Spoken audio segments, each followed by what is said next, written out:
Jangan lupa subscribe, like, komen, dan share YouTube TVRI Bengkulu.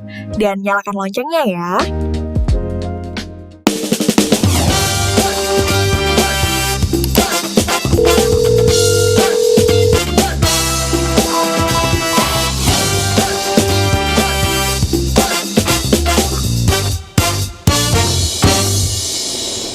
Ya pemirsa, kembali lagi tentunya di Dokter Kito bersama Kita Sehat. Nah tadi juga sempat diskusi juga sama Dokter Bella ya terkait resiko kehamilan usia dini itu banyak sekali ternyata. Jadi tidak bisa dilakukan sembarangan juga ya dok ya, tadi juga sudah disampaikan, mungkin boleh kembali. Kita akan bahas tentang resikonya ya.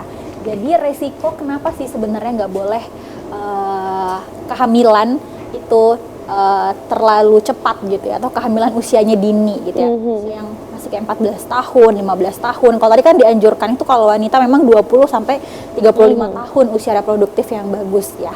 Nah, jadi memang pada usia kehamilan usia dini itu dia punya faktor bukan hanya secara fisik, bahkan psikologis dan juga sosial ya. Antara lain yang pertama dari fisik ya. Resiko kehamilan usia dini itu pada ibu-ibu yang memang dia lagi hamil di usia yang masih renta masih muda ya, itu dia mudah terjadi perdarahan saat hamil. Karena tadi belum siap nih organ reproduksinya tadi, secara fungsi itu belum siap dan belum matang untuk ada bayi lah istilahnya di dalam situ ya. Terus juga mudah terjadi keguguran sama. Terus juga kejang pada kehamilan, ada juga kelahiran yang nanti bisa jadi anaknya prematur, kehamilan yang prematur, kesulitan dalam proses melahirkannya juga, dan juga bayi biasanya itu memang kalau pasien-pasien yang ada kehamilan usia dini, biasanya bayinya itu akan lahir dengan berat badan lahir rendah. Jadi kasihan bukan hanya ibunya pada saat mengandung saja yang punya resiko, tapi anak yang dilahirkan nantinya itu juga beresiko untuk berat badan lahir rendah, kurang gizi, bahkan anaknya kurang sehat atau tidak sehat ya. Nah, bukan hanya secara fisik tapi juga secara psikologis ya.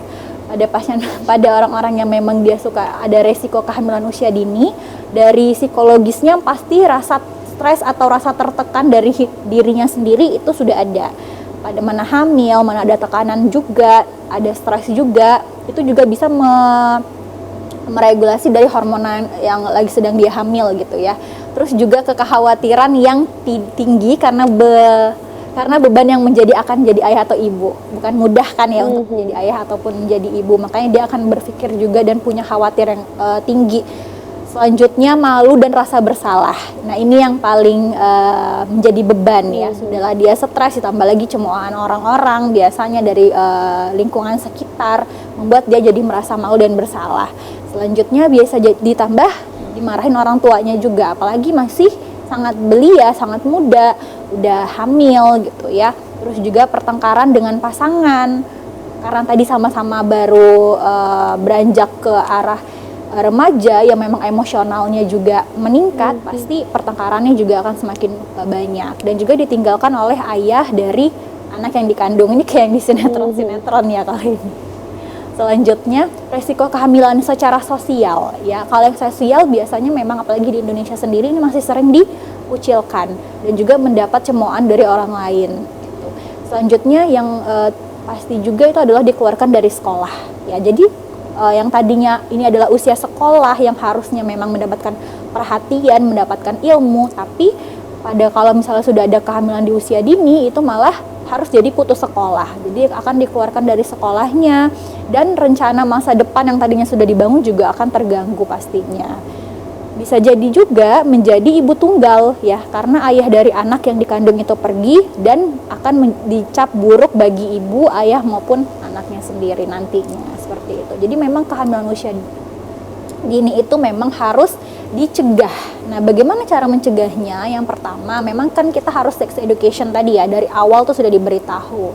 Nah, hindari sentuhan langsung pada bagian tubuh yang tidak seharusnya disentuh orang lain tanpa tujuan yang baik ya. Ini tugasnya orang tua. Kalau nggak misalnya tinggalnya sama kakek sama neneknya adalah berarti lingkungan terdekat ya.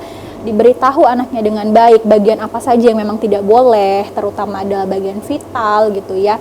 Terus juga remaja putri ini harus berani mengatakan tidak ya, nggak boleh, nggak mau gitu ya bila ada lelaki yang mencoba menyentuh bagian tubuh tersebut. Dan juga hindari tempat-tempat yang memang sepi ataupun gelap ketika berduaan dengan lawan jenis. Bahkan bukan hanya berduaan dengan lawan jenis, kalau misalnya di tempat yang sepi atau gelap, takutnya malah orang lain yang tiba-tiba melakukan pelecehan seksual seperti itu ya. Nah, kehamilan remaja sendiri itu juga meningkatkan kematian ya, resiko ibu maupun bayinya itu 4 kali lebih meningkat atau lebih tinggi. Dan 41 penderita HIV yang baru itu adalah remaja yang memang dia usianya lebih dari 15 sampai 24 tahun gitu. Jadi semakin sekarang itu HIV AIDS itu usianya itu memang sudah semakin muda gitu ya. Usia 15 tahun aja sudah bisa ditemukan, dan semakin banyak juga pasien-pasien dengan infeksi menular seksual. Itu semuanya dari mana? Tadi dari kenakalan remaja awalnya seperti itu. Nah, ini juga ya bahaya hamil di usia remaja. Itu yang pertama, abortus yang tidak aman ya. Tadi selanjutnya fisik, mental, emosional itu juga belum siap nih untuk menjadi ibu sehingga melahirkan anaknya yang berat badan rendah, bahkan anaknya bisa sampai ditelantarkan, dan juga terjadi kematian pada bayinya. Sering juga disertai penyulit kehamilan, sehingga nanti bisa beresiko ke kematian dan beresiko ke arah kanker serviks ya. Nah, untuk kanker serviks sendiri atau kanker leher rahim, dia memang punya faktor resiko yang paling banyak itu adalah menikah atau mulai melakukan aktivitas seksual di usia muda, kurang dari 20 tahun. Bukan hanya jadi umur kurang dari 20 tahun itu sudah melakukan aktivitas seksual sebelumnya gitu ya. Itu sudah salah satu faktor resiko dari kanker leher rahim. Selanjutnya juga kurang menjaga kebersihan dari alat kelamin. Itu juga bisa menjadi faktor resiko dari angka kejadian kanker leher rahim. Ada juga riwayat infeksi di daerah kelamin atau radang panggul tadi ya. Kalau misalnya IMS, sudah pernah IMS sebelumnya, terus juga pernah adanya riwayat infeksi, itu juga meningkatkan dari resiko kanker leher rahim khususnya pada perempuan begitu ya. Dan bergonta-ganti pasangan seksual itu juga akan meningkatkan faktor resiko dari kanker leher rahim itu sendiri.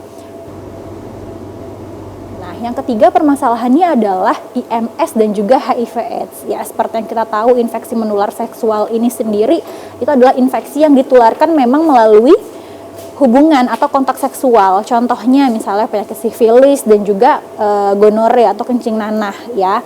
Kalau misalnya sudah ke tahap ini, apalagi sudah sampai ke tahap HIV, ini pengobatannya pun juga harus lebih ekstra seperti itu. Apalagi ke tahap HIV ya, memang harus minum obat rutin yang seumur hidup gitu ya, dan pemeriksaannya pun juga panjang. Nah, untuk IMS sendiri, yang termasuk dari IMS di sini biasanya yang paling banyak itu adalah raja singa atau sifilis, dan juga kencing nanah atau gonore. Nah, pasien-pasien saya sendiri pun yang datang ya ke fasilitas kesehatan pertama itu yang paling banyak itu malah bukannya yang usia-usia reproduksi yang umur 20 tahunan ke atas, sudah banyak yang memang umurnya itu remaja, kurang dari 20 tahun, 15 tahun pun ada gitu ya. Berarti kan dia sudah melakukan aktivitas seksual itu di usia yang masih muda, masih baru tahapan pubertasnya dan masih tahapan remaja seperti itu ya. Jangan sampai, dan IMS yang berulang itu bisa juga meningkatkan resiko ke penyakit HIV atau AIDS ya. Itu yang harus kita cegah. Nah, ini adalah cara menjaga untuk kesehatan reproduksi sendiri ya. Yang pertama itu pakai handuk yang lembut, kering dan juga bersih, dan tidak berbau atau lembab ya. Jadi menjaga kelembapan organ reproduksinya, organ intimnya, dan juga memakai celana dalam dengan bahan yang mudah menyerap. Selanjutnya, pakaian dalam diganti minimal 2 kali dalam sehari. Dan bagi perempuan, sesudah buang air kecil ya, ini membersihkan alat kelamin itu sebaiknya dilakukan dari arah depan ke belakang ya. Jadi itu untuk supaya kuman yang terdapat pada anusnya itu tidak masuk ke organ intimnya atau organ reproduksinya. Dan bagi laki-laki dianjurkan untuk dihitan ya, atau disunat. Ini penting ya, agar mencegah terjadinya penularan penyakit menular seksual serta menurunkan risiko dari kanker penis begitu. Jadi maupun untuk mencapai kecakapan hidup yang baik atau keterkaitan untuk kesehatan reproduksi, ini ada banyak banget tahapnya, tapi yang paling penting tadi ya. Yang pertama mengenali diri sendiri, yang kedua merencanakan masa depan, yang ketiga mengambil keputusan terkait seksual, dan kalau misalnya memang ada masalah yang harus dicari bantuan, itu adalah kepada orang tua dan orang terdekat dan juga lingkungan. Kalau misalnya butuh pun boleh ke dokter untuk diceritakan, seperti itu. Silakan dokter untuk kembali.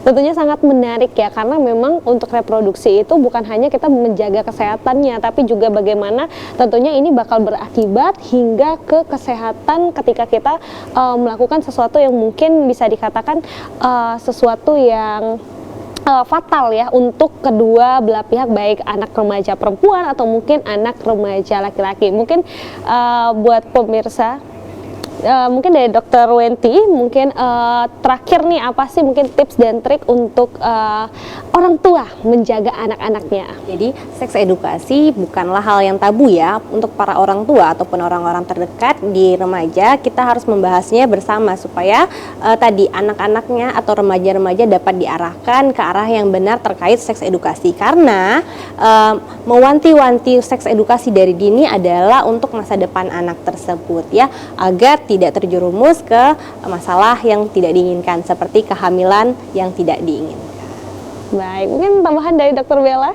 Ya, dan harus penting ya untuk orang tua edukasi, karena banyak juga penyakit yang diakibatkan karena tadi kesehatan reproduksi yang tidak baik gitu ya, dan juga seperti IMS ya, infeksi menular seksual, dan juga HIV gitu. Karena sekarang angka kejadiannya pun sudah banyak pada remaja.